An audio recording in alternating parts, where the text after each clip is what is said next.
Hello everyone.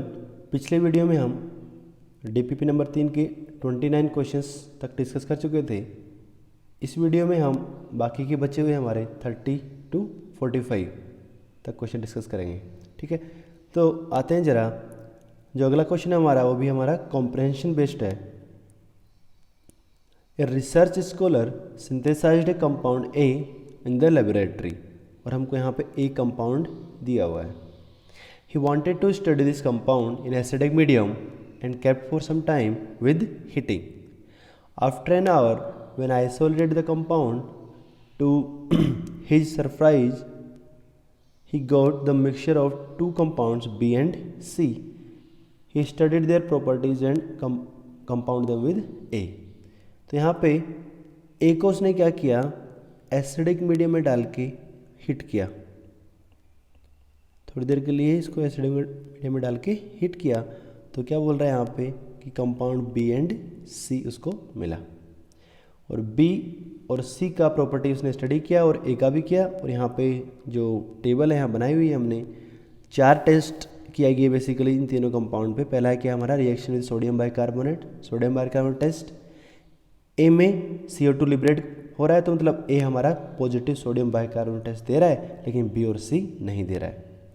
Blue litmus test again acid के लिए होता है, तो ए देखो ब्लू को रेड कर दे रहा है, तो अगेन ए हमारा एसिड रहा होगा, बी और सी नहीं कर रहे हैं। NaOI ये क्या है मेरा, ये है आयोडोफॉर्म टेस्ट। आयोडोफॉर्म टेस्ट देखो ए आयोडोफॉर्म टेस्ट नहीं दे रहा है, बी नहीं दे रहा है, लेकिन सी दे रहा है, राइट। और लास्ट वाला क्या है मेरा, टोलेंस टेस्ट। ठीक है ना,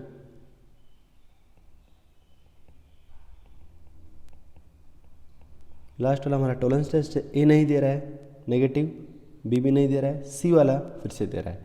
तो compound C silver mirror test दे रहा है, दैट मीन्स ये एल्डिहाइड है। और अगर ये आयोडोफॉर्म भी दे रहा है तो सिर्फ एक ही ऐसा एल्डिहाइड है जो आयोडोफॉर्म टेस्ट दे रहा होगा, दैट इज एसिटाल्डिहाइड। ठीक है ना, बाकी कोई एल्डिहाइड आयोडोफॉर्म टेस्ट नहीं देगा। तो यहाँ पे हमको ऐसा आइडिया लग रहा है कि जो कंपाउंड सी है वो मोस्ट प्रोबेबली एसिटाल्डिहाइड है। ठीक है, तो जरा देखते हैं। हमारे पास ये कंपाउंड ए है, इस कंपाउंड ए को एसिडिक मीडियम में अगर हम हाइड्रोलाइज कर रहे हैं,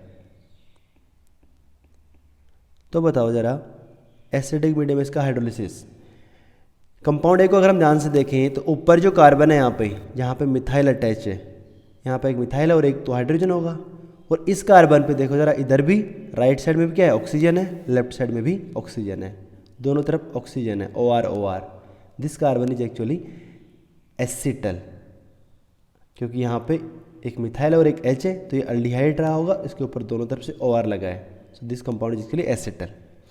तो एसिडिक मीडियम में क्या देखा हमने, एसिटल्स का हाइड्रोलिसिस हो जाता है। हाइड्रोलिसिस कैसे कराएंगे, ये कार्बन ऑक्सीजन बॉन्ड तोड़ेंगे, कार्बन के ऊपर OH, ऑक्सीजन के ऊपर H, इधर साइड से भी कार्बन के ऊपर OH, ऑक्सीजन के ऊपर H। हाइड्रोलिसिस ऐसे करा देते। तो जरा ऊपर जहाँ मिथाइल लगा है, तो इस कार्बन में क्या है, मिथाइल है, और एक ये वाला CH, इस CH के ऊपर क्या आ गया, 2 OH। और मुझे पता है कि अगर 2 OH है तो क्या होगा इसमें, एक तरफ से OH एक तरफ से H, पानी बाहर कर देंगे तो क्या बन गया, ये देखो बन गया acetaldehyde, CH3C double bond OH। तो जो हमने सोचा था कि compound C most probably acetaldehyde, तो ये एसिटाल्डिहाइड ये। So this is compound C. ठीक है, अब और जो नीचे की साइड में ये क्या बनेगा, जरा इसको मैं यहाँ ड्रॉ कर रहा हूँ। इधर ऐसा ही OH,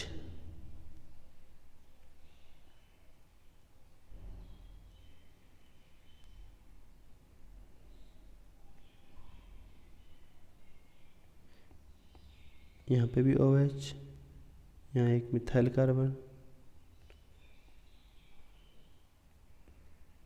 CH2C double bond OH।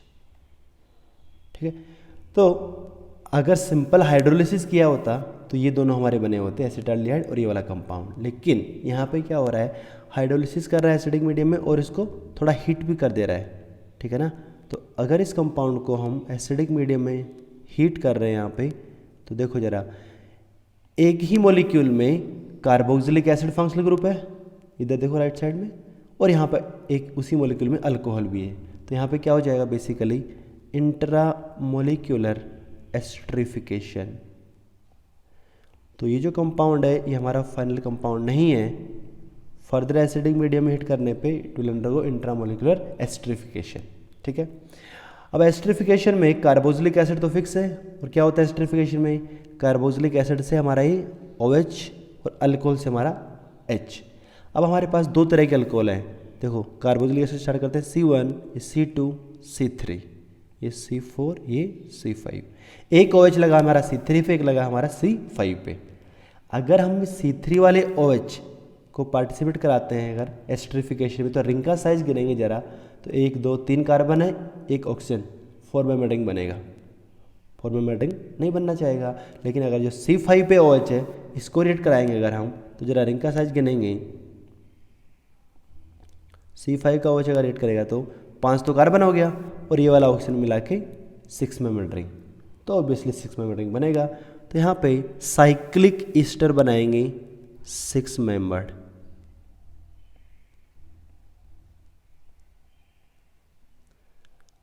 ऐसा 6 मेंबर।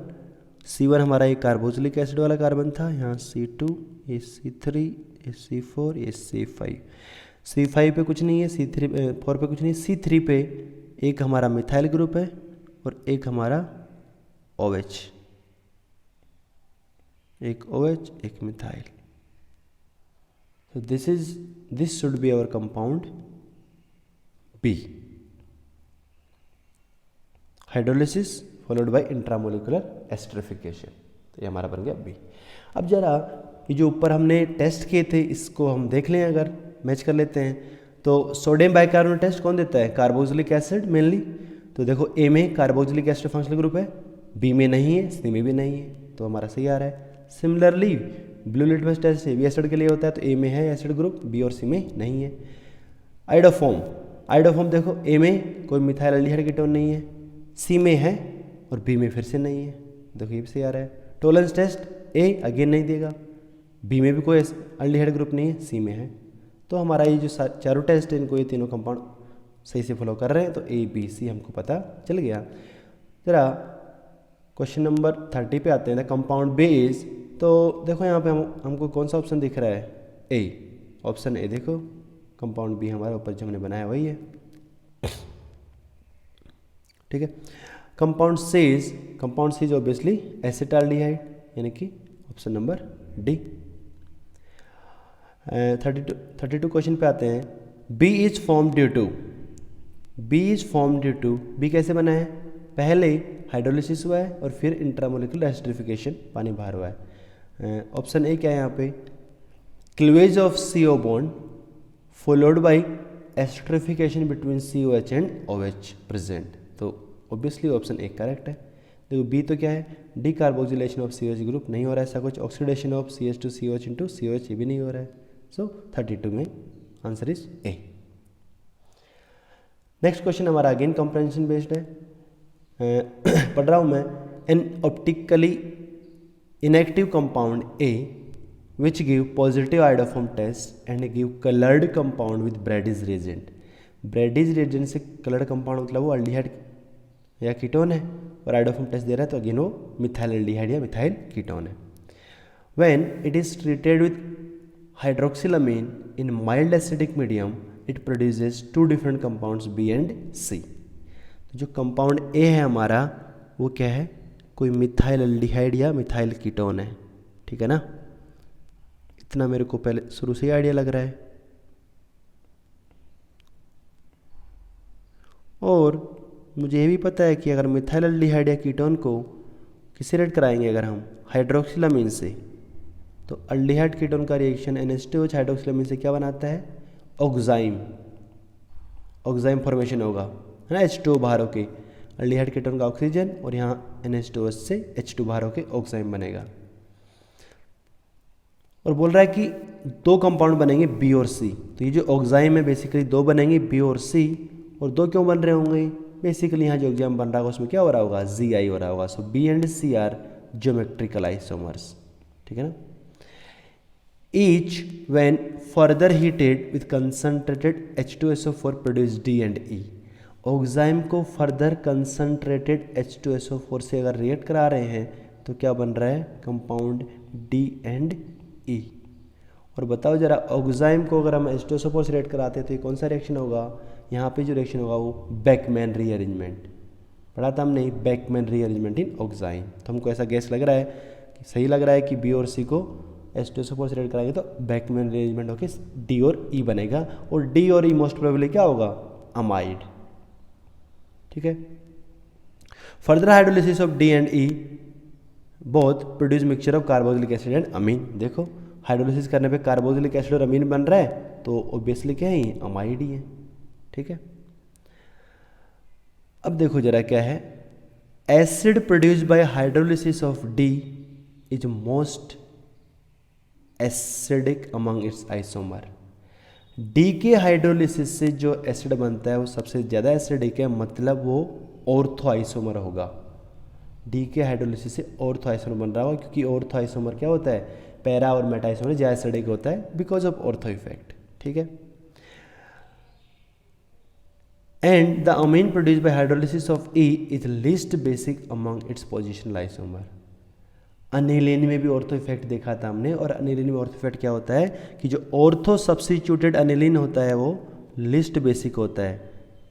ऑर्थो पे अनिलीन पे अगर कोई ग्रुप लगाए तो it is less basic than its meta and para isomer, ortho effect of aniline. तो ई के हाइड्रोलिसिस से जो अमीन बनेगा या अनिलीन बनेगा वो हमारा ऑर्थो सब्स्टिट्यूटेड होगा अगेन।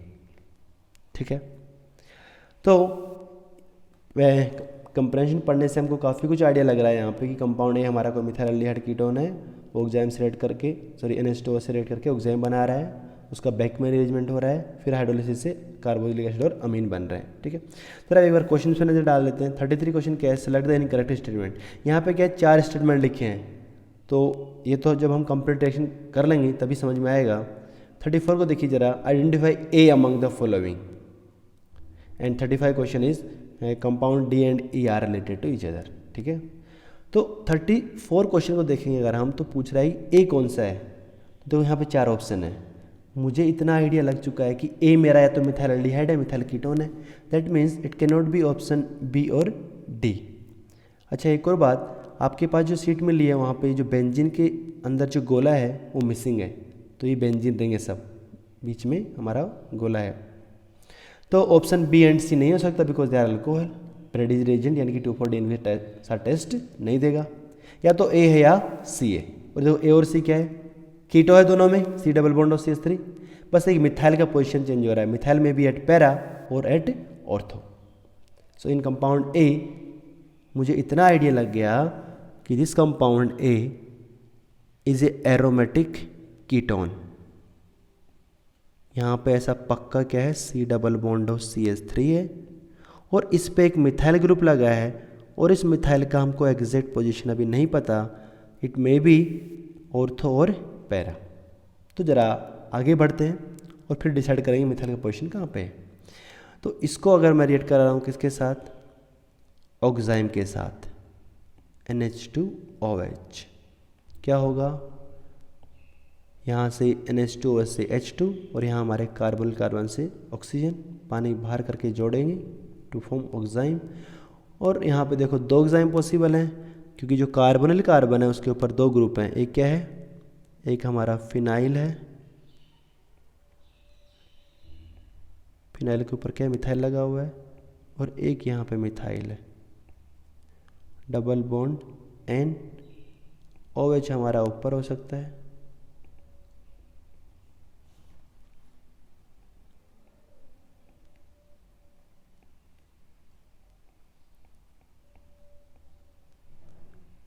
ये OH हमारा नीचे हो सकता है। तो इन दोनों कंपाउंड में से कोई एक बी है, कोई एक सी है, राइट।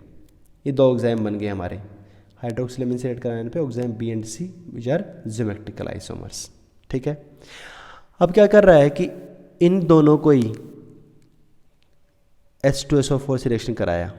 ठीक है, H2SO4 से। बताओ ऑक्साइम का रिएक्शन H2SO4 से, अभी बताया था क्या होगा, बेकमैन्स रीअरेंजमेंट। ठीक है, दोनों ही केस में बेकमैन रीअरेंजमेंट।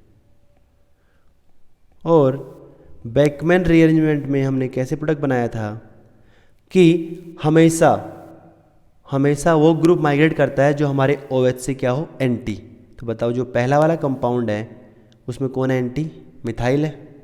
तो मिथाइल को माइग्रेट कराएंगे नाइट्रोजन के ऊपर, और ये जो फिनाइल है ये हमारा कार्बन के ऊपर रहेगा। तो बताओ कैसा अमाइड बनेगा यहाँ पे, ये जो फिनाइल है मिथाइल के साथ में यहाँ कार्बन पे ही रहेगा, और नाइट्रोजन पे कौन चला जाएगा, मिथाइल। तो बेकमैन अरेंजमेंट में मैकेनिज्म तो अभी हम नहीं देख रहे हैं, लेकिन क्या कराना है, हमेशा जो ग्रुप हमारा OH से एंटी है उसको उठा के नाइट्रोजन में भेज दो, और दूसरा वाला ग्रुप हमारा कार्बन पे रहेगा और अमाइड बना दो। ठीक है, सेकंड वाला जो हमारा है इसमें भी फिर बेकमैन अरेंजमेंट कराएंगे अगर हम।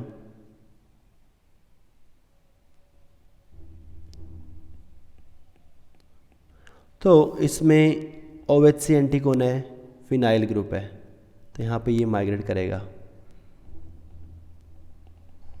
यहाँ मिथाइल माइग्रेट किया था। तो मिथाइल यहाँ पे क्या रहेगा, कार्बन के ऊपर रहेगा, तो मिथाइल कार्बन के ऊपर रहेगा, C डबल बॉन्ड O, और यहाँ पे जो अमाइड है इसके ऊपर चला जाएगा फिनाइल ग्रुप। तो आफ्टर बेकमैन अरेंजमेंट जो बन रहा है इसको हमने बोला क्या, D एंड E, और D एंड E हमने जैसा सोचा था अमाइड है। हाइड्रोलिसिस करने पे इनका क्या बनेगा, कार्बोक्सिलिक एसिड एंड अमीन। तो जरा इन दोनों का हाइड्रोलिसिस करा देते हैं। फर्दर इनका अगर एसिडिक मीडियम में हम हाइड्रोलिसिस कराएंगे तो जरा क्या क्या बन जाएगा। हाइड्रोलिसिस यहाँ पे भी करा रहे हैं, यहाँ पे भी करवा रहे हैं। तो यहाँ पे हाइड्रोलिसिस से क्या बन जाएगा, देखो ये अमाइड है, टूटेगा तो ये बनेगा इधर बेंजोइक एसिड का डेरिवेटिव, कार्बोक्सिलिक एसिड बनेगा बेंजोइक एसिड का डेरिवेटिव, को यहाँ पे मिथाइल लगा हुआ है, और यहाँ पे क्या बनेगा, अमीन CH3NH2। इसमें क्या बनेगा, कार्बोक्सिलिक एसिड बनेगा हमारा ये CH3COOH एसिटिक एसिड, और यहाँ पे जो अमीन बनेगा वो अनेलिन का डेरिवेटिव टोलुडीन। तो पहले वाले में जो हमने लेफ्ट साइड में लिखा है इसमें कार्बोक्सिलिक एसिड का डेरिवेटिव टोलोइक एसिड बन रहा है, और अमीन हमारा simple primary amine CH3NH2 methyl amine. दूसरे वाले में एसिड सिंपल है एसिटिक एसिड, लेकिन यहाँ पे क्या है, टोलोडीन है, अनिलीन। तो जरा अब वापस से स्टेटमेंट को पढ़ते हैं, क्या लिख रहा था यहाँ पे कि acid produced by hydrolysis of D is most acidic among it's isomers. तो बताओ एसिटिक एसिड का कोई आइसोमर होगा नहीं, तो किसकी बात कर रहा है ये, इसी की बात कर रहा है, कार्बोक्सिलिक एसिड का, बेंजोइक एसिड का। और बेंजोइक एसिड में ये मिथाइल का पोजीशन कहाँ होगा, ये फिक्स हो गया, कहाँ होगा, ऑर्थो पे होगा। ये मिथाइल जो हमारा ऑर्थो पे होगा तभी जाके ये हमारा मोस्ट एसिडिक हो सकता है इसका आइसोमर में, ऑर्थो टोलोइक एसिड। इसके पैरा आइसोमर और मेटा आइसोमर से ज़्यादा एसिडिक होगा। एंड क्या बोल रहा है कि the amine produced by hydrolysis of E is least basic. तो जरा देखो, तो ये जो अमाइड है ये हमारा D हो गया लेफ्ट साइड में, और राइट साइड में जो लिखा है मैंने हमारा E हो गया। E के हाइड्रोलिसिस से अमीन बन रहा है, वो बताओ मिथाइल का पोजीशन तो डिफाइन हो गया कहाँ पे, ऑर्थो पे। तो ऑर्थो आइसोमर अभी बताया था लिस्ट बेसिक होगा, ठीक है ना, ऑर्थो टोलुडीन। ऑर्थो इफेक्ट की वजह से ऑर्थो टोलुडीन इज लिस्ट बेसिक। देखो D पता चल गया, E पता चल गया, ठीक है। D किससे बन रहा था, B से या C से? D बन रहा था हमारा B से और E बन रहा था C से। तो ज़रा देखो D बन रहा है B, तो ये कंपाउंड B हो गया, ये कंपाउंड हमारा C हो गया। और A में अगेन क्या हो गया, अब मुझे कंफर्म पता चल गया कि A में जो मिथाइल का पोजीशन है वो कहाँ पे है, ऑर्थो पे। तो यहाँ मिथाइल ऑर्थो पे लगा देंगे। So now we have complete picture of this question. अब हम आराम से किसी भी क्वेश्चन को आंसर कर सकते हैं, ज़रा देखते हैं। तो 34 में क्या हो गया, ऑर्थो वाला, यानी कि ऑप्शन C, ठीक है। 33 question, acid produced by hydrolysis of D will give effervescence of CO2 with sodium bicarbonate faster than the acid produced by hydrolysis of E। तो जरा देखते हैं, D के हाइड्रोलिसिस से बना ये ऑर्थोटोलोइक एसिड और E से बना acetic acid. Benzoic acid is stronger than acetic acid. Acetic acid का pK होता है हमारा 4.75, बेंजोइक एसिड होता है 4.2। तो अगर बेंजोइक एसिड एसिटिक एसिड से स्ट्रॉन्ग है तो ये ऑर्थोटोलोइक एसिड तो और भी स्ट्रॉन्ग है, बेंजोइक से भी स्ट्रॉन्ग है। तो ए स्टेटमेंट हमारा बिल्कुल करेक्ट है। ठीक है, orthotoluic acid is stronger than acetic acid. B क्या है हमारा, base produce by hydrolysis of D will be more basic than the base produce by hydrolysis of E. D के हाइड्रोलिसिस से कौन बेस बन रहा है यहाँ पे, मिथाइलामीन, और यहाँ कौन बन रहा है, ऑर्थोटोलोइडीन। तो ऑब्वियसली क्या है, टोलोडीन में जो लोन पेयर नाइट्रोजन क्या है, कॉन्जुगेशन में है, लेकिन यहाँ पे मिथाइलामीन में क्या है, लोन पेयर है वो लोकलाइज है। तो ये ऑब्वियसली क्या है, मोर बेसिक देन टोलोडीन। ठीक है, तो B statement is also correct. C, reaction involve formation of B and C can also be carried out with NH2NH2। B और सी का बनना, ऑक्साइम का बनना हाइड्रोक्सिल अमीन से ही होगा। अगर हम यहाँ पे NH2NH2 यानी कि हाइड्राजीन लगाएंगे तो क्या बनेगा, हाइड्राजोन बनेगा, ऑक्साइम नहीं बनेगा, बिल्कुल नहीं बनेगा। So statement C is incorrect और यही हमारा हो जाएगा आंसर। स्टेटमेंट डी को पढ़ लेते हैं। The reaction involve formation of D and E can also be carried out with PCl5। D और ई कैसे बन रहे थे हमारे, बैकमैन रीअरेंजमेंट। सुनना, बैकमैन रीअरेंजमेंट में जो हम H2SO4 यूज करते हैं, मैकेनिज्म में इसका काम क्या होता है, ये जो OH ग्रुप है इसको, ऑक्साइम का जो OH ग्रुप है इसको ऐसा प्रोटोनेट करके ये हटाता है, वाटर बना के निकालेगा। तो instead of H2SO4 if I use PCl5, तो हमने PCl5 के बारे में क्या पढ़ा है, ये भी क्या करता है, OH को हटा के Cl जोड़ देगा, और OH को हटा के जब Cl जोड़ेगा ऑक्साइम में तो Cl अच्छा लिविंग ग्रुप होता है, आराम से बाहर निकलेगा और रिएक्शन हो जाएगा। Beckmann reagent PCl5, PCl3 SOCl2 की प्रेजेंस में भी करा सकते हैं। So D is also correct. So for 33 question answer is C. Question number 35, compound D and E related to each other. जरा देखते हैं क्या है डी और ई। यहाँ पे ये हमारा डी रहा, ये हमारा ई, बोथ आर अमाइड।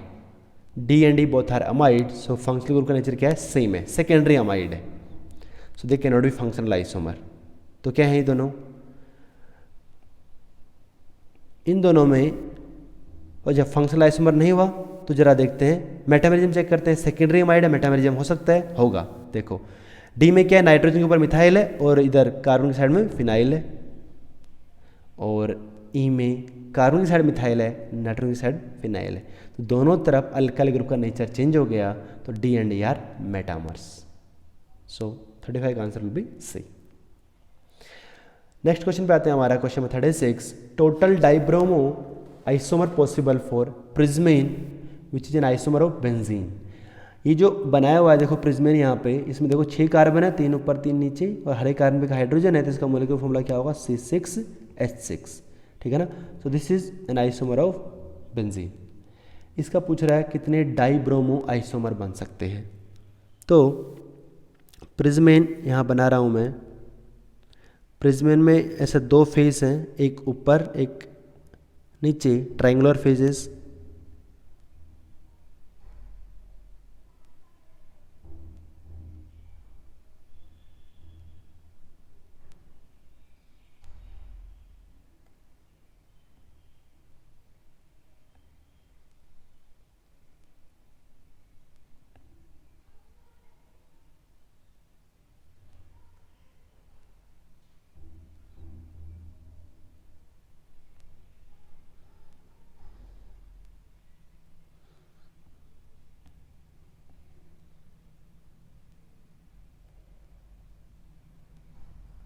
ठीक है, तो डाइब्रोमो डेरिवेटिव लगाना है, इसके ऊपर ब्रोमीन लगाना है। तो देखो अगर हमको मोनोब्रोमो डेरिवेटिव पूछता तो यहाँ पे क्या है, 3 कार्बन ऊपर की साइड में है, 3 कार्बन ऊपर वाले जो ट्रायंगुलर फेस जो रेड वाला ड्रॉ किया मैंने वो है, और 3 हमारे यहाँ नीचे वाले पे हैं। ठीक है, तो ऑल 6 कार्बन आर सेम, तो हम किसी भी एक कार्बन पे ब्रोमीन लगा सकते हैं अपने हिसाब से। तो कहीं पे ब्रोमीन लगाओ, मोनोब्रोमो क्या होगा, यहाँ पे सिंगल बनेगा, मोनोब्रोमो डेरिवेटिव एक ही बी आर लगेगा।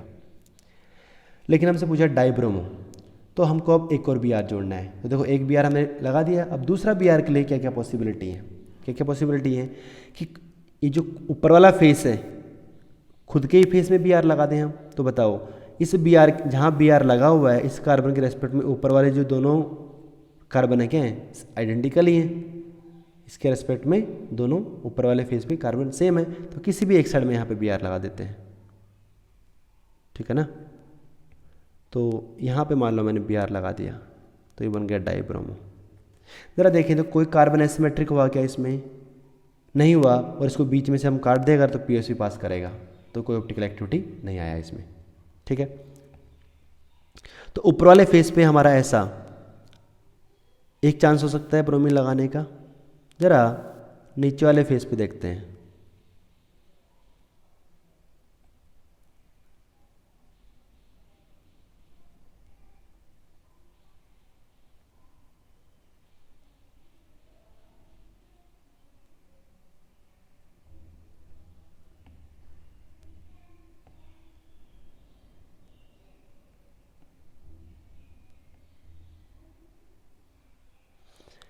तो यहाँ पे हमने ऊपर फेस पे एक बी आर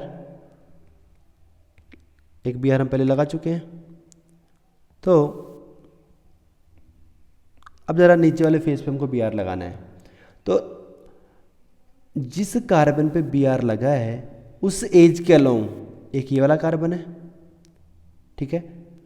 तो इसके रेस्पेक्ट में ये वाला कार्बन जो इसके एज के अलोंग है, ये हमारा एक चांस हो गया, यहाँ बी आर लग जाए। या फिर इसके एज के अलोंग जो दो वर्टेक्स नहीं है हमारे, तो बाकी बचे हुए दोनों कार्बन क्या हैं, इसके एज के अलोंग नहीं है, तो ये दोनों एक जैसे हैं, ठीक है ना। फिर से बोल रहा हूँ मैं, जो नीचे वाला फेस है उसके ऊपर इसके रिस्पेक्ट में एक जो कार्बन है हमारा वो इसके एज के अलोंग है और बाकी दो इसके एज के अलोंग नहीं है, तो ये एज के अलोंग है, यहाँ पे बी आर लगा दिया। अगेन जरा देखो इसको यहाँ बीच में से काट देंगे तो इसमें पी एस पास करेगा, ठीक है ना। इस वाले में पी एस पास कर रहा था, तो दोनों ऑप्टिकली नेगेटिव। और तीसरा चांस क्या हो जाएगा हमारा,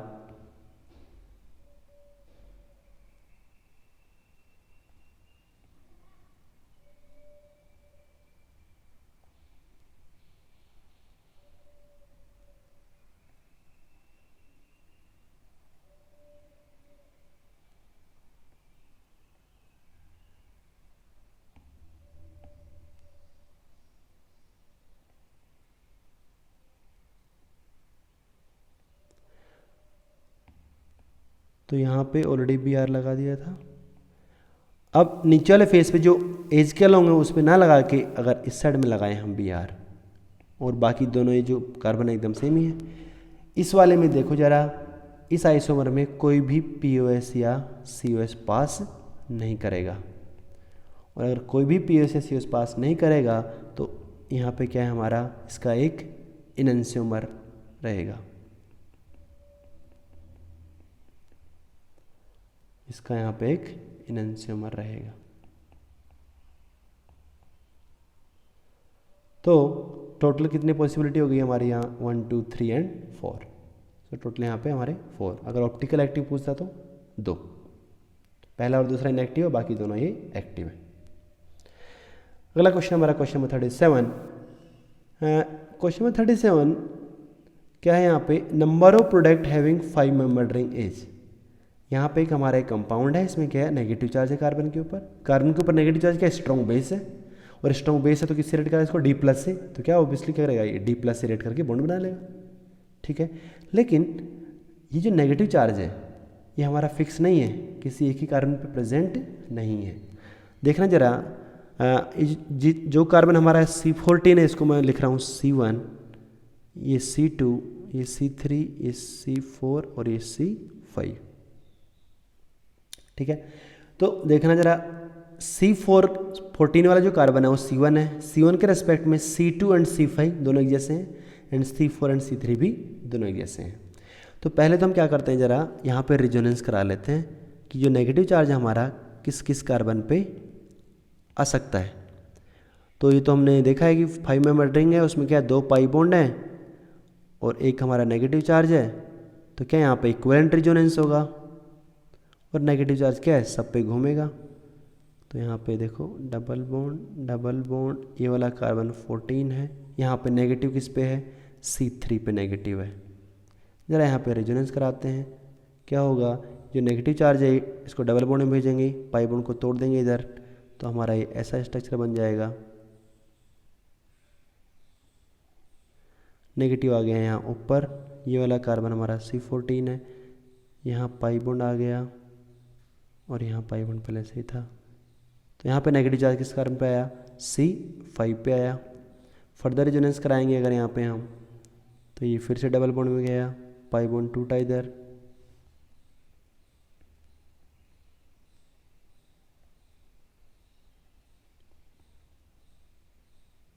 नेगेटिव आ गया इस वाले कार्बन पे, ये हमारा कार्बन 14 है, यहाँ पाई बॉन्ड और यहाँ पाई बॉन्ड। यहाँ जो नेगेटिव चार्ज है कौन से कार्बन पे आया, C2 पे आया। यहाँ फर्दर रेजोनेंस कराएंगे अगर हम, तो नेगेटिव क्या है, डबल बॉन्ड में गया, पाई बॉन्ड टूटा,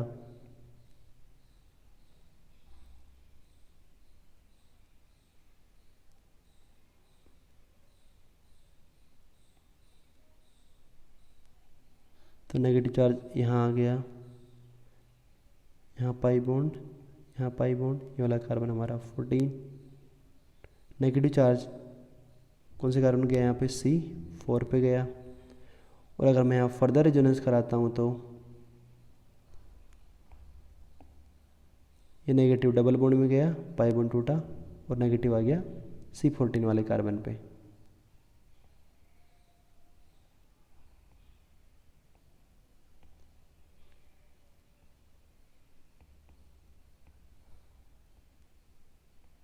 ये यहाँ पे C1 पे।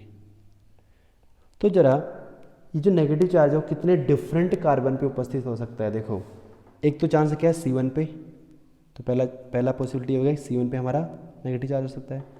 जरा देखो C2 और C5, ये जो दोनों बीच वाले स्ट्रक्चर हैं C2 और C5, तो हमने क्या देखा था कि C14 के रेस्पेक्ट में जैसा C5 है वैसा C2 भी है, तो ये दोनों तो एकदम आइडेंटिकल ही है C2 and C5, and C1 के रेस्पेक्ट में जैसा C3 है वैसा C4 भी है।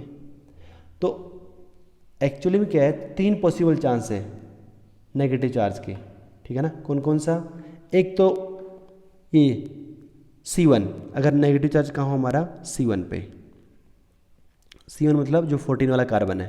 तो ज़रा देखो क्या है इसमें, यहाँ पे स्ट्रक्चर बना देते हैं हम,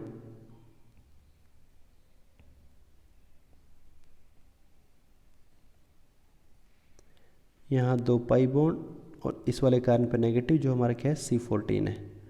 और अगर ये हमारा रिएक्ट करता है किसके साथ, D+ के साथ, तो क्या प्रोडक्ट बनेगा, यहाँ पे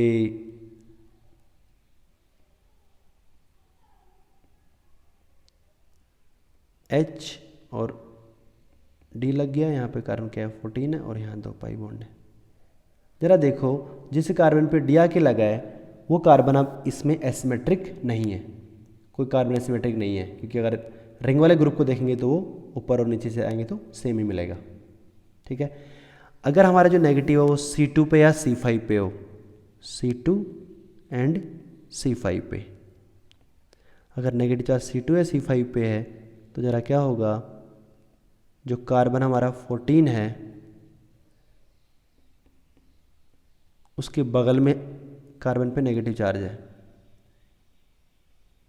और अगर इसको रिएक्ट कराएंगे हम किसके साथ, D+ के साथ, तो ज़रा देखो जिस कार्बन पे नेगेटिव चार्ज है वहाँ पे ऑलरेडी एक H लगा हुआ था और यहाँ पे एक H है और यहाँ क्या जाएगा एक D, और ये वाला कार्बन 14 है।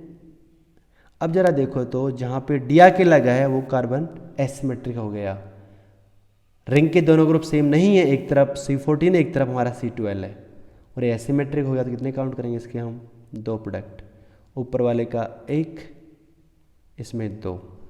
और सिमिलरली अगर हमारा नेगेटिव C3 पे या C4 पे है, C3 पे और C4 पे है, तो भी हमारा ये जो कार्बन है हमारा एसिमेट्रिक हो जाएगा। C14 के रेस्पेक्ट में नेगेटिव कहाँ है हमारा C3, ऐसा, और इसको भी अगर हम D+ से रेड कराएंगे तो ये जो कार्बन है जहाँ पे D आके लग रहा है वो एसिमेट्रिक हो जाएगा।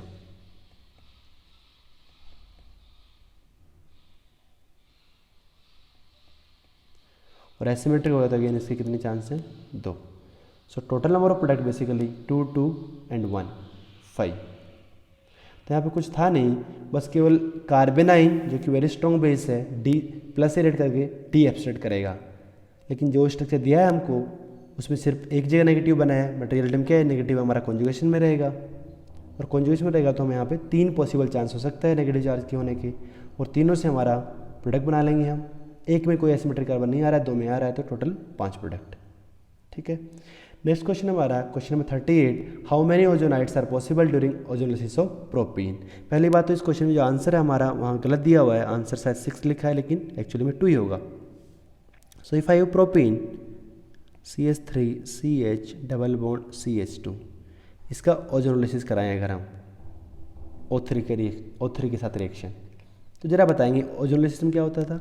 कार्बन कार्बन का जो डबल बॉन्ड है ये टूटेगा, कार्बन कार्बन का जो डबल बॉन्ड है वो टूटता था, और ऐसा CH3CH दोनों कार्बन पे क्या है? 2 वैलेंसी खाली हो गया, तो ओजोन कुछ इस तरह से जुड़ता है, एक तरफ एक ऑक्सीजन एक तरफ 2 ऑक्सीजन, ऐसा मंदिर जैसा बनना है। ठीक है ना, एक तरफ एक ऑक्सीजन एक तरफ 2 oxygen. So this is our ozonide. Propene का ओजोनोलिसिस कराने से ऐसा ओजोनाइड बनेगा। और इस ओजोनाइड में हम ध्यान से देखें तो ये जो लेफ्ट साइड में जो कार्बन है देखो ये हमारा एसिमेट्रिक है, यहाँ पे क्या एक मिथाइल है, एक H है, ऊपर और नीचे ग्रुप अलग है, तो इसके ये और एक इसका एक एनहांसियोमर, 2 आइसोमर बन सकता है। ठीक है ना, एक ये बन जाएगा, इसका एक एनहांसियोमर बन जाएगा। नेक्स्ट क्वेश्चन हमारा question number 39, total number of stereo isomers for this compound is. इस कंपाउंड के टोटल स्टीरियो आइसोमर बताना है। पूरे कंपाउंड में कोई एसिमेट्रिक कार्बन तो है नहीं, लेकिन we have active double bonds, active double bond है यहाँ पे। और पहली बात, तो दूसरी बात यहाँ पे सिमेट्रिक है, जो मॉलिक्यूल हमारा सिमेट्रिकल है, तो यहाँ पे काफ़ी आइसोमर आपस में मैच कर जाएंगे। देखो ये जो टर्मिनल दोनों साइड जो लगे हैं ये चारों हमारे हमेशा एक्टिव रहेंगे, लेकिन जो बीच वाला डबल बॉन्ड है ये हमारा स्यूडो है, ये स्यूडो है, कभी कभी एक्टिव रहेगा कभी इनएक्टिव रहेगा, डिपेंडिंग अपॉन कि इसके ऊपर जो ग्रुप लगे हैं, बीच वाले डबल बॉन्ड के ऊपर जो ग्रुप लगे हैं they are structurally same, structurally तो सेम दिख रहे हैं but stereochemically they may be different, है ना। सिस और ट्रांस पॉसिबल है यहाँ पे। ठीक है, तो जरा यहाँ पे हम चांस बनाते हैं कि साइड वाले राइट साइड में 2 डबल बॉन्ड हैं ये वाले, और लेफ्ट साइड में 2 डबल बॉन्ड हैं ये वाले। तो राइट साइड वाले दोनों डबल बॉन्ड और लेफ्ट साइड वाले दोनों डबल बॉन्ड, इनमें हम चांस बनाते हैं जरा क्या क्या पॉसिबल हो सकता है। तो देखो जरा, पहला पॉसिबिलिटी क्या है कि लेफ्ट वाले दोनों डबल बॉन्ड क्या हैं, अगर सिस, लेफ्ट साइड में दोनों डबल बॉन्ड क्या है, मान लो सिस, तो इसके साथ में क्या क्या चांस हो सकता है कि राइट साइड में जो दोनों डबल बॉन्ड है वो भी क्या हो, सिस ही हो। लेफ्ट वाले को दोनों को हमने फिक्स किया है सिस सिस, तो राइट वाले क्या हो सकता है, एक सिस एक ट्रांस हो सकता है, दूसरा चांस। तीसरा चांस क्या होगा कि ये दोनों सिस हैं और ये दोनों क्या हो जाए, ट्रांस। तो लेफ्ट वाले को मैंने क्या लगा दिया, लेफ्ट वाले दोनों सिस सिस हैं, और लेफ्ट साइड में अगर दोनों सिस हैं तो बीच का जो डबल बॉन्ड है वो एक्टिव नहीं हो सकता, क्योंकि देखो दोनों ग्रुप क्या हैं, सेम है। तो सिस सिस के साथ में राइट साइड में दोनों सिस, या एक सिस एक ट्रांस, ये दोनों ट्रांस, 3 चांस हो गया। लेफ्ट साइड में जो डबल बॉन्ड है एक को सिस रखें दूसरे को ट्रांस रखें, सिस ट्रांस। तो देखो सिस ट्रांस के साथ अगर मैं लिखूं यहाँ पे सिस सिस, तो वो देखो ऑलरेडी आ चुका है सेकंड नंबर पे, सिस ट्रांस का सिस सिस, क्योंकि सिमेट्रिकल है तो मैच कर जाएगा। तो सिस ट्रांस के साथ सिस सिस तो नहीं हो सकता, सिस ट्रांस के साथ क्या हो सकता है, सिस ट्रांस ही हो सकता है।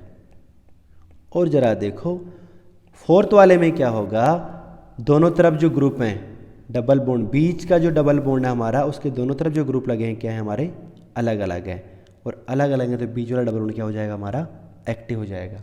तो एक ये बनेगा और एक इसका ज्योमेट्रिकल आइसोमर बनेगा। क्या बनेगा कि यहाँ पे देखो क्या है, दोनों सिस सेम साइड हो सकते हैं, दोनों सिस वाले अपोजिट साइड हो सकते हैं। तो फोर्थ वाले में बीच वाला डबल बॉन्ड एक्टिव हो जाएगा। ठीक है, और क्या चांस है? सिस ट्रांस में क्या है, सिस नहीं हो सकता, सिस ट्रांस हो गया, और सिस ट्रांस लेफ्ट वाले के साथ में राइट में क्या हो सकता है, दोनों ट्रांस हो सकता है। ठीक है, और इस केस में बीच वाला डबल बॉन्ड एक्टिव नहीं होगा क्योंकि देखो राइट साइड में दोनों ट्रांस हैं। अब क्या करेंगे, लेफ्ट साइड में दोनों को ट्रांस रख देते हैं। अब देखना जरा, ट्रांस के साथ राइट साइड में अगर सिस लेता हूँ तो देखो हो चुका है ऑलरेडी थर्ड वाले में, ट्रांस के साथ सिस। अगर ट्रांस के साथ सिस ट्रांस लेता हूँ वो भी हो चुका है देखो फिफ्थ वाले में। क्या बचा है, सिर्फ ट्रांस के साथ दोनों ये भी क्या हूँ, ट्रांस ही हूँ। और इस केस में भी बीच वाला डबल बॉन्ड हमारा एक्टिव नहीं है।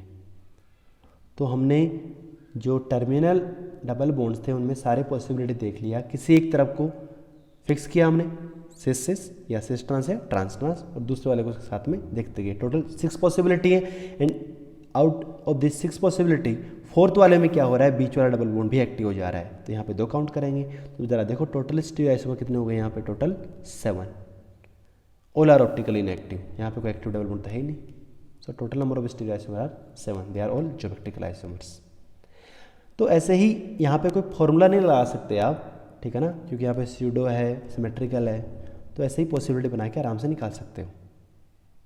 Question number 40, how many optically active compounds are possible in the following reaction. यहाँ पे क्या करा रहा है, क्लोरिनेशन, और यहाँ पे हम बेसिकली मोनोक्लोरिनेशन करवाना है। मोनोक्लोरिनेशन कितने बन सकते हैं यहाँ पे, पहली बात, और उसमें सिर्फ कौन देखना है अपन को, optically active. How many optically active monochloro derivative are possible for this compound. तो यहाँ पे जरा दोनों मिथाइल ऊपर है, वेज पे है, सिस आइसोमर बनाया हुआ है। मैं यहाँ पे इसका नंबरिंग कर रहा हूँ, ये हमारा C1, C2, C3, C4, C5, C6, C7 and C8। तो इस कंपाउंड के हम मोनोक्लोरो डेरिवेटिव बनाना चाहते हैं। तो जरा करते हैं स्टार्ट। तो C1 पे जो मिथाइल है और C8 पे जो मिथाइल है, ज़रा बताएं, C1 और C8 जो कार्बन है दोनों एकदम सेम है, दोनों पे क्या मिथाइल ऊपर है वेज पे। तो चाहे मैं C1 से H हटाऊँ, चाहे C8 से H हटाऊँ और Cl जोड़ूँ, बात क्या होगी, सेम। और देखो इस यहाँ Cl आने से कोई कार्बन एसिमेट्रिक नहीं हुआ, ठीक है ना। तो ये हमारा ऑप्टिकल एक्टिविटी को चांस नहीं है, यहाँ बीच में से कट जाएगा, POC पास कर जाएगा। तो ये जो बनेगा है हमारा क्या बनेगा, ऑप्टिकली इनएक्टिव। 1 और 8 से हटाने पे जो बना हमारा ऑप्टिकली इनएक्टिव। ये जो हमारा ऑलरेडी जो कंपाउंड बनाया हुआ रिएक्टेंट में, इसमें भी कोई एसिमेट्रिक कार्बन नहीं है। अपोजिट कार्बन पे जब ग्रुप लगते हैं तो रिंग वाले ग्रुप सेम होते हैं, तो कोई एसिमेट्रिक कार्बन नहीं है। तो रिएक्टेंट में C* क्या है हमारा, 0। C1 और C8 पे लगाने से अगेन कोई एसिमेट्रिक कार्बन नहीं हुआ, इनएक्टिव बनेगा। C2 और C7 जो दोनों रिंग के कार्बन है जहाँ पे मिथाइल लगा हुआ है, C2 या C7 अगेन दोनों एक जैसे हैं। तो C2 और C7 पे अगर हम बनाते हैं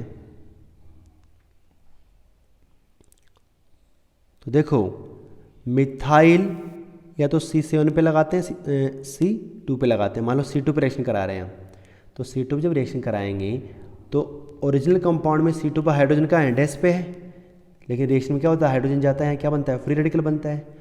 और जब यहाँ फ्री रेडिकल बन जाएगा उसके बाद जब यहाँ क्लोरीन आएगा तो क्लोरीन वेज पे भी आ सकता है और डैश पे भी आ सकता है। ऐसा नहीं है कि मिथाइल वेज पे तो सिर्फ क्लोरीन डैश पे आएगा, फ्री रेडिकल बन के रिएक्शन होता है तो फ्री रेडिकल बनने के बाद क्लोरीन हमारे यहाँ वेज पे भी आ सकता है और डैश पे भी आ सकता है। तो यहाँ पे जरा हम अगर प्रोडक्ट बनाएंगे तो 2 चांस है कि क्लोरीन हमारा वेज पे आ जाए और डैश पे आ जाए। तो क्लोरीन डैश पे रहेगा तो मिथाइल वेज पे रहेगा, और क्लोरीन अगर हमारा वेज पे तो मिथाइल डैश पे रहेगा। और ज़रा इन दोनों कंपाउंड में देखें हम तो क्या रिलेशन है, जो C2 और C7 से बने हैं, दे आर ज्योमेट्रिकल आइसोमर। पहले वाले में देखो दोनों मिथाइल वेज पे हैं सिस, और दूसरे वाले में क्या है एक मिथाइल वेज पे दूसरा डैश पे, so they are geometrical isomers पहली बात, and both are optically inactive. कोई एसिमेट्रिक कार्बन फिर से नहीं बना। अपोजिट ग्रुप लगे हैं, कोई एसिमेट्रिक कार्बन नहीं है, बीच में से कट कर देंगे तो पीओएस भी पास करेगा। तो both of these are also optically inactive. जरा आगे देखते हैं, C3 एंड C4, जैसा कार्बन C3 है ऊपर से वैसा नीचे से हमारा C4 है। जरा C3 पे हम कराते हैं रिएक्शन। C3 पे फिलहाल क्या है, 2 हाइड्रोजन है। C3 पे फिलहाल हमारे 2 हाइड्रोजन है। यहाँ पे जब क्लोरीन आएगा तो कार्बन हमारा पहली बात क्या होगा, एसिमेट्रिक हो जाएगा। जब यहाँ क्लोरीन जोड़ेंगे तो यहाँ जो कार्बन हमारा एसिमेट्रिक हो जाएगा। 2 चांस है कि क्लोरीन हमारा कहाँ हो सकता है, वेज पे हो सकता है, या क्लोरीन हमारा कहाँ हो सकता है, डैश पे हो सकता है।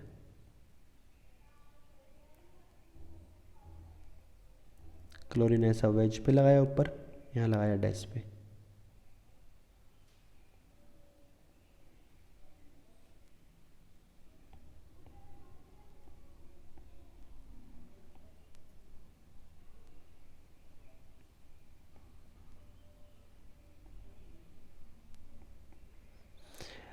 अब देखो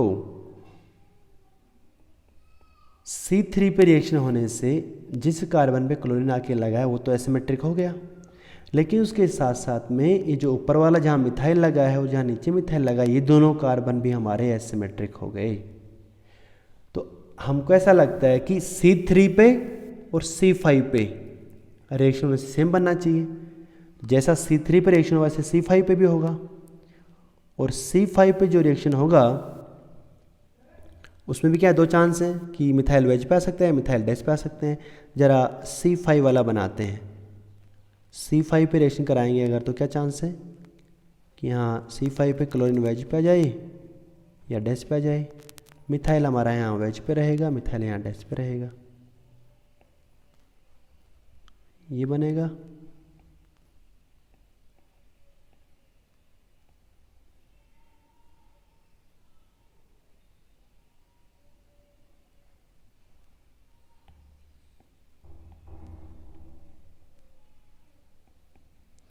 यहाँ डैश पे आ जाए क्लोरीन।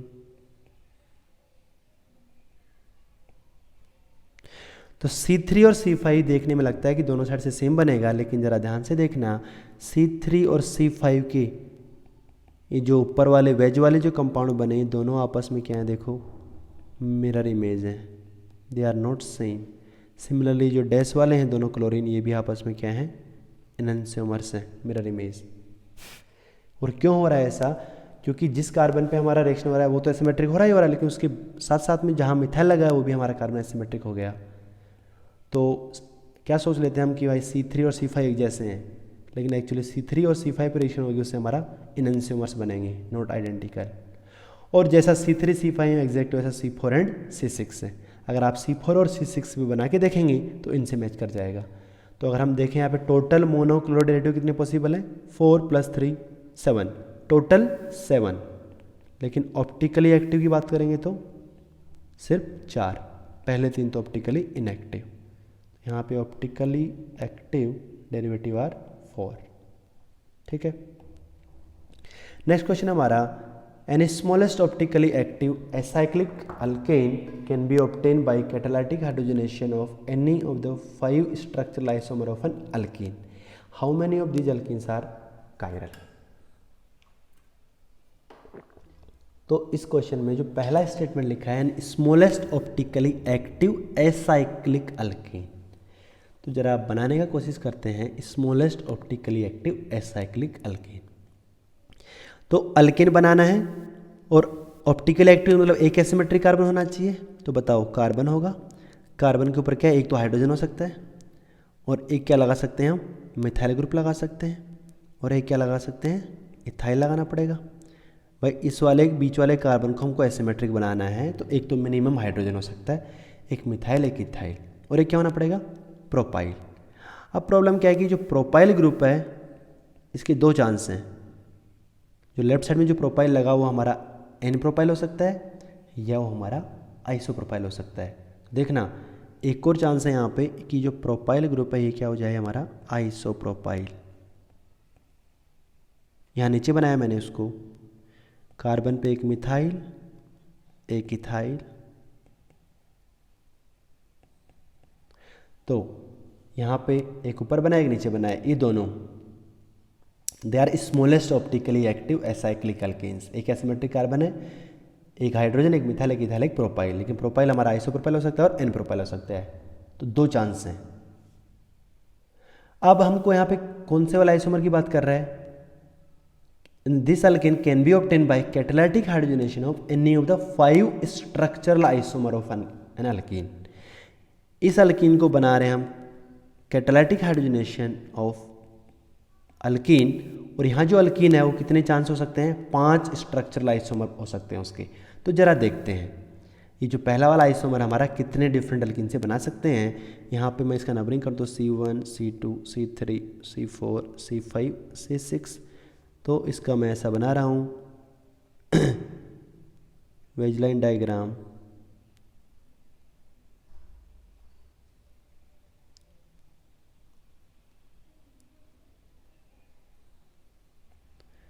और C1 C2 C3 C4 पे क्या है मेरा मिथाइल है।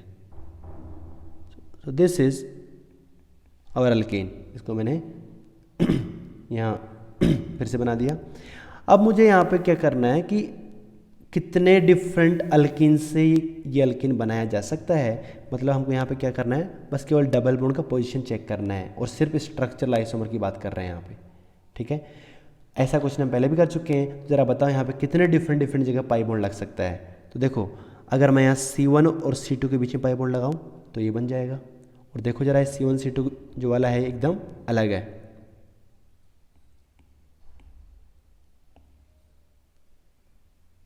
C1 C2 के बीच में पाई बॉन्ड लगाया तो ये बन गया, ठीक है। आगे आगे देखते हैं, तो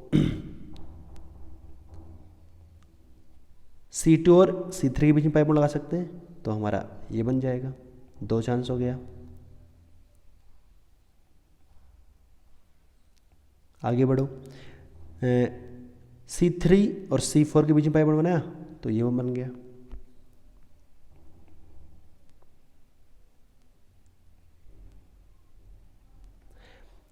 C4 से 2 चांस हो सकते हैं कि ये जो मिथाइल है इधर पाई बॉन्ड लगा सकता हूँ या C5 के साथ पाई बॉन्ड लगा सकता हूँ।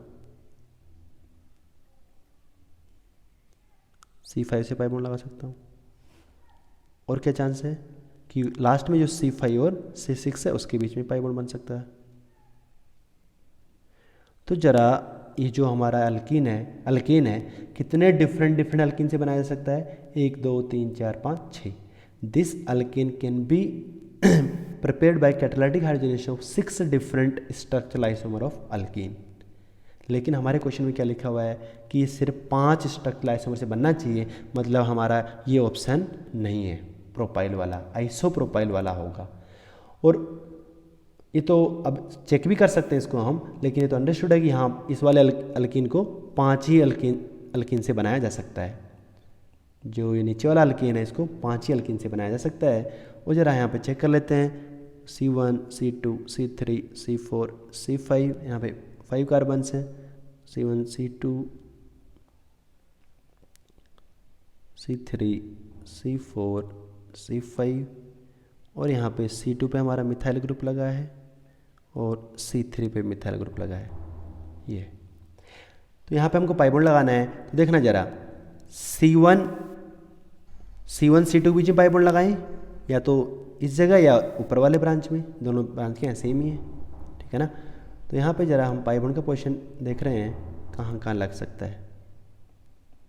तो पहला चांस क्या हुआ कि इस वाले में C1 C2 पाई बॉन्ड या ऊपर वाले मिथाइल में लगाएं तो सेम ही रहेगा।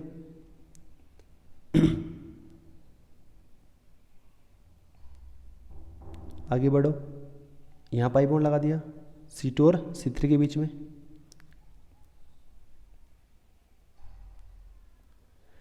अब C3 पे या तो नीचे वाले मिथाइल में पाई बॉन्ड लगा सकते हैं या फिर C4 के साइड पाई बॉन्ड लगा सकते हैं।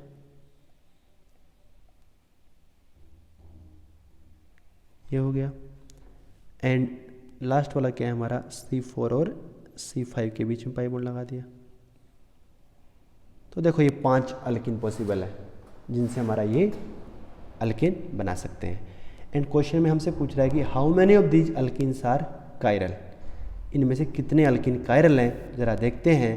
पहला वाला जो हमारा, इसमें देखो ये वाला कार्बन जहाँ मिथाइल ग्रुप लगा है, यानी कि हमारा एक है C1C2 C3 कार्बन जो हमारा कायरल है, ठीक है।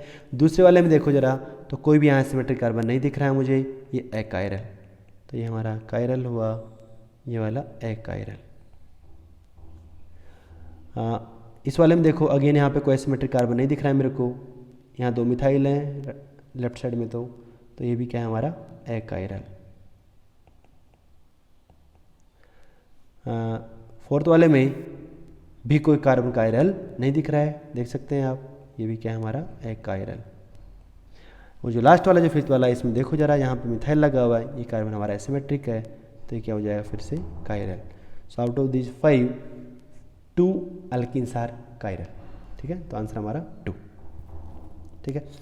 Next question is 42, calculate sum of x and y in the given compound, given molecules. x क्या है मेरा, number of molecules having plane of symmetry, y क्या है, number of molecules having centre of symmetry. यहाँ POS और COS देखना है, तो जरा देख लेते हैं। हर एक मॉलिक्यूल में पहला वाला जो कंपाउंड है, इसमें कोई भी कार्बन एसिमेट्रिक नहीं है। देखो जरा, अगर POS की बात करें हम, तो यहाँ पे कोई एसिमेट्रिक कार्बन नहीं है। और ऊपर वाले कार्बन में देखो, जो अगर रिंग को हम प्लेन में मानते हैं, तो ये OH का होगा, वेज पे होगा, और एक H का होगा, डैश पे होगा। प्लेन में नहीं हो सकते चारों बॉन्ड, अगर रिंग प्लेन में तो एक जो ग्रुप है एक वेज पे होगा, एक डैश पे होगा। तो इसको अगर मैं ऐसा परपेंडिकुलर प्लेन से काट दूं, परपेंडिकुलर प्लेन से काटेंगे तो क्या होगा, OH और H हमारा क्या आ जाएगा, प्लेन में आ जाएगा, और ये रिंग देखो ऐसा 2 इक्वल पार्ट में डिवाइड हो जाएगा। तो इस मॉलिक्यूल में आराम से क्या दिख रहा है मेरे को, POS। फिर से मैं बोल रहा हूँ, हमारे मॉलिक्यूल में ऐसा ड्रॉ किया गया है कि चारों बॉन्ड प्लेन में दिख रहे हैं, रिंग वाले। लेकिन अगर हम रिंग को बोर्ड के प्लेन में मानते हैं, तो ऑटोमेटिकली जो ग्रुप्स हैं, एक वेज पे हो जाएगा, एक डैश पे हो जाएगा। और POS कैसे काटेंगे, परपेंडिकुलर प्लेन से पास करेंगे, तो जो प्लेन से बाहर है और प्लेन से अंदर है, दोनों प्लेन में आ गया, और रिंग को 2 पार्ट में डिवाइड हो जाएगा। अच्छा, सेंटर ऑफ सिमेट्री की बात करें तो ओड मेंबर रिंग्स में, यानी कि 5 मेंबर रिंग, 3 मेंबर रिंग में कभी COS हो ही नहीं सकता, क्योंकि ओड मेंबर रिंग क्या है, स्फेरिकल सिमेट्री नहीं होती हैं। और यहाँ तो वैसे भी नहीं दिख रहा, ऊपर OH है, नीचे कुछ नहीं है, तो COS तो नहीं दिख रहा है। C2 में आते हैं, सॉरी सेकंड वाला कंपाउंड में आते हैं। सेकंड वाले कंपाउंड में पहली बात तो यहाँ पे जो नीचे वाले कार्बन पे एक Br है, जो कि आपके DPP में मिसिंग है, उसको लगा लेंगे और फिर चेक करेंगे। अगर POS की बात करें तो जरा कहीं से भी इसको काट के देख लीजिए, कहीं पे भी हमको POS दिखाई नहीं पड़ रहा है। हाँ, लेकिन COS है, COS है, मॉलिक्यूल में स्फेरिकल सिमेट्री है। देखो ऊपर गए तो क्या है, Br नीचे जा रहा है, अपोजिट Br ऊपर है, देखो क्लोरीन, और दोनों अपोजिट साइड में है, तो यहाँ पे सेंटर ऑफ सिमेट्री है, बीच वाले कार्बन, बीच वाले पॉइंट के अबाउट। तीसरे वाले में क्या है, 2 एसिमेट्रिक कार्बन है, और दोनों क्या हैं, सिस हैं। देखो 1,3 पे हैं, तो बीच में से आराम से यहाँ से POS कट जाएगा, दोनों सेम साइड है, तो ये POS पास कर रहा है। स्फेरिकल सिमेट्री तो नहीं दिख रहा है, कोई COS नहीं है। फोर्थ वाला अगेन 3 मेंबर रिंग है, तो COS तो होने का कोई चांस है ही नहीं। POS की बात करें तो POS तो पास कर रहा है। मॉलिक्यूल कैसे, देखो किसी एक मिथाइल के अलोंग काट दो, किसी एक मिथाइल ग्रुप के अलोंग काटेंगे, देखो दोनों मिथाइल के सेम साइड है, तो POS तो अगेन पास करता हुआ दिखाई पड़ रहा है। फिफ्थ वाला इंपॉर्टेंट है, फिफ्थ वाले में अगेन COS तो नहीं है, क्योंकि 2 अपोजिट ग्रुप हैं, वो क्या है, सेम साइड है, वेज पे हैं, ठीक है ना। COS में एक वेज पे होना चाहिए, दूसरी तरफ डैश पे होना चाहिए, तो COS तो अगेन नहीं दिख रहा है। POS जनरली यहाँ पे हम सोच लेते हैं, कैसा सोच लेते हैं कि भैया ऐसा D के अलोंग काट दो, तो देखो इधर भी OH ऊपर, इधर भी OH ऊपर, लेकिन नहीं। देखो जरा, जो ऊपर की साइड जो OH है वो इस कार्बन पे है, इसका मिरर इमेज यहाँ होना चाहिए था, इस कार्बन पे, ये नहीं आएगा। अगर इस मॉलिक्यूल को हम D वाले के अलोंग काटेंगे, तो राइट हाफ, ऊपर वाला हाफ और नीचे वाला हाफ आपस में मिरर इमेज नहीं है, अच्छे से देख लीजिए यहाँ पे। फिफ्थ वाले में जनरली कन्फ्यूजन होता है कि POS पास कर जाएगा, बट कोई POS पास नहीं करेगा।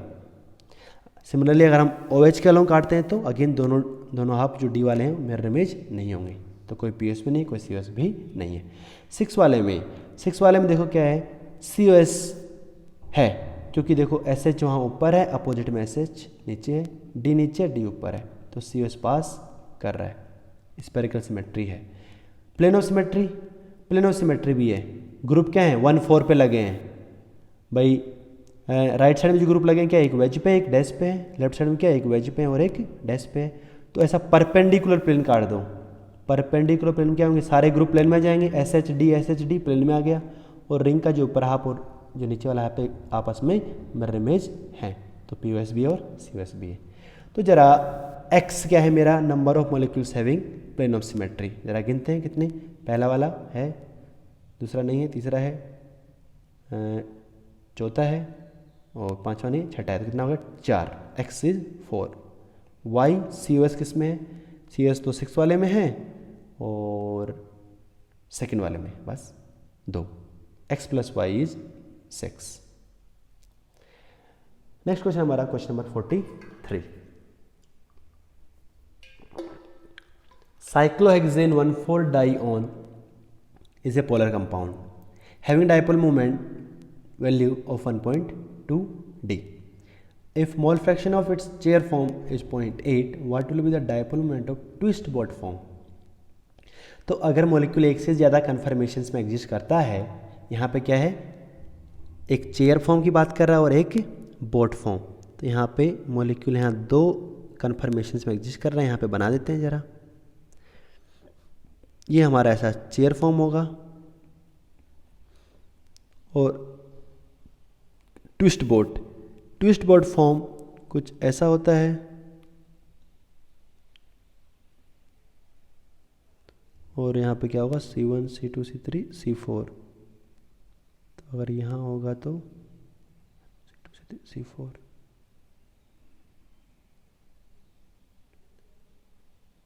यहाँ होगा, और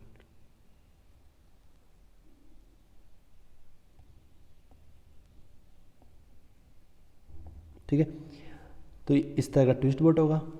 ज़रा ध्यान से देखें अगर हम, तो बोट फॉर्म में दोनों जो बॉन्ड्स हैं वो अपोजिट साइड में है, C डबल बॉन्ड हो यहाँ पे ऊपर की तरफ है, यहाँ पे नीचे की तरफ है। तो डाइपोल मोमेंट, अच्छा इसको 1 लिख लेता हूँ मैं, चेयर फॉर्म को 1 लिख लेता हूँ और ट्विस्ट बोट को 2 लिख लेता हूँ, ठीक है।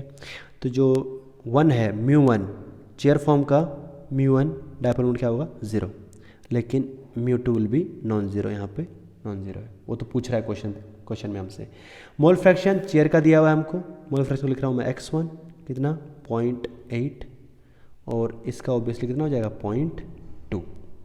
तो हमने ऐसा पढ़ा था कि डाइपोल मोमेंट जब निकालते हैं तो net dipole moment mu observe is given by summation of μi xi, सारे कन्फर्मेशन का डाइपोल मोमेंट इनटू उनका मोल फ्रैक्शन। यहाँ पे क्या है, 2 कन्फर्मेशन की बात हो रही है यहाँ पे, μ1 इंटू x1 ये चेयर फॉर्म के लिए, प्लस μ2 इंटू x2 ये हमारा ट्विस्ट बोट के लिए।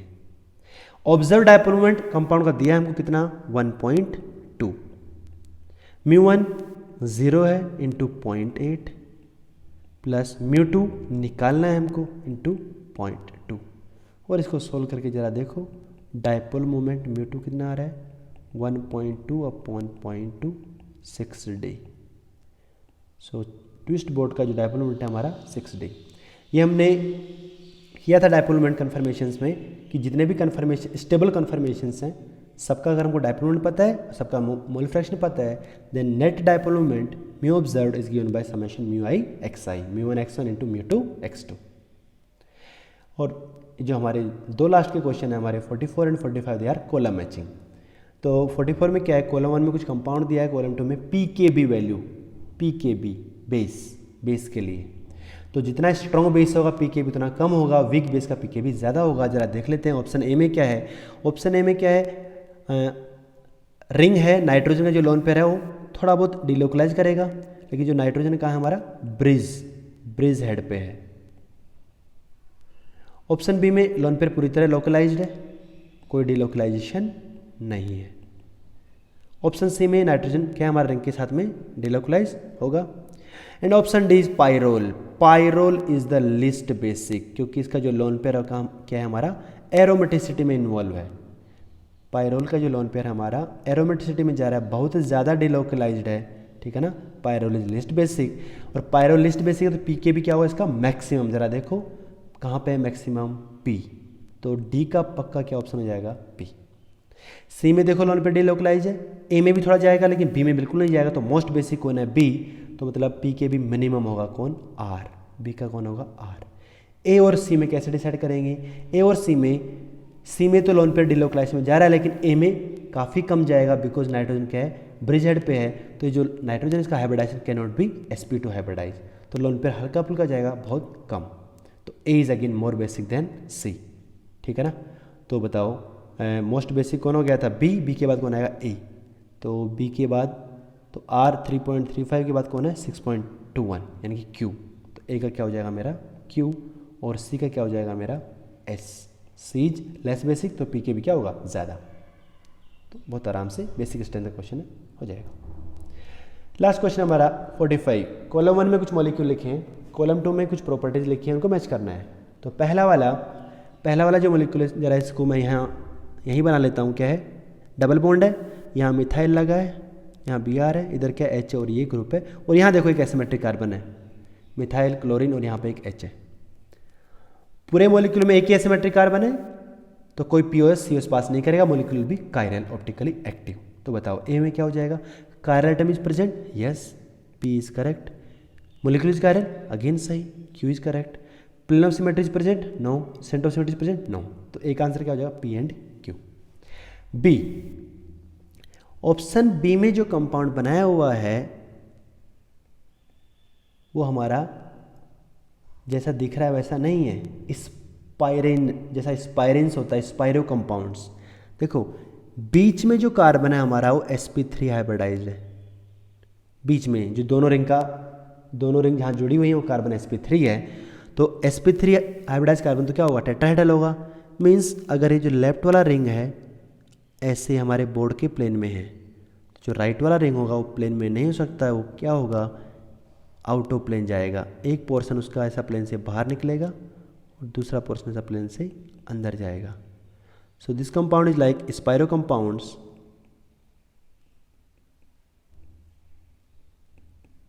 दोनों रिंग क्या आपस में परपेंडिकुलर है, सेम प्लेन में नहीं है। लेफ्ट वाला रिंग अगर प्लेन में है तो राइट वाला रिंग क्या हो जाएगा, उसके परपेंडिकुलर प्लेन में, ठीक है।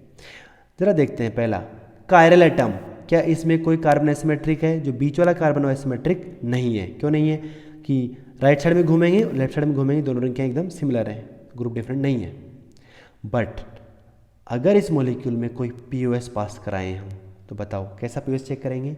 एक बार इसको हम जो पेपर है इसके प्लेन से काटेंगे, अगर मैं इसको पेपर के प्लेन से काटूंगा तो लेफ्ट वाला रिंग पूरा प्लेन में आ जाएगा, राइट वाला रिंग क्या है, ऐसा बीच से डिवाइड होगा, और जब ये बीच से डिवाइड होगा तो क्या होगा, ऊपर देखो कार्बन है नीचे ऑक्सीजन है, तो कोई पीएस पास नहीं करेगा, ठीक है।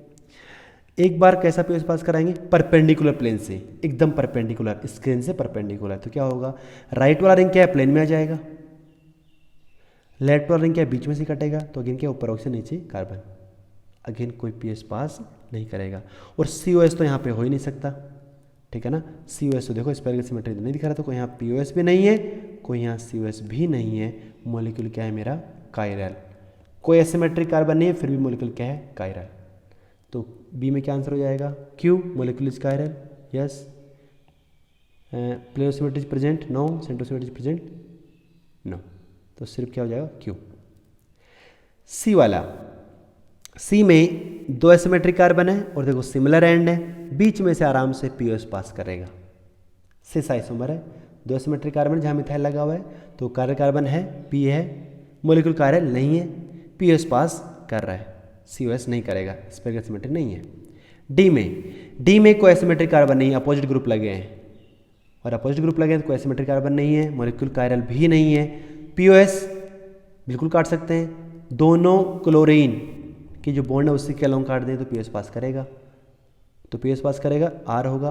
अच्छा सीओएस भी पास कर रहा है, स्पेरिकल सिमेट्री दिख रहा है, देखो एक तरफ क्लोरीन क्या है वेज पे, दूसरा डेस पे, तो आर भी होगा और एस भी होगा, ठीक है।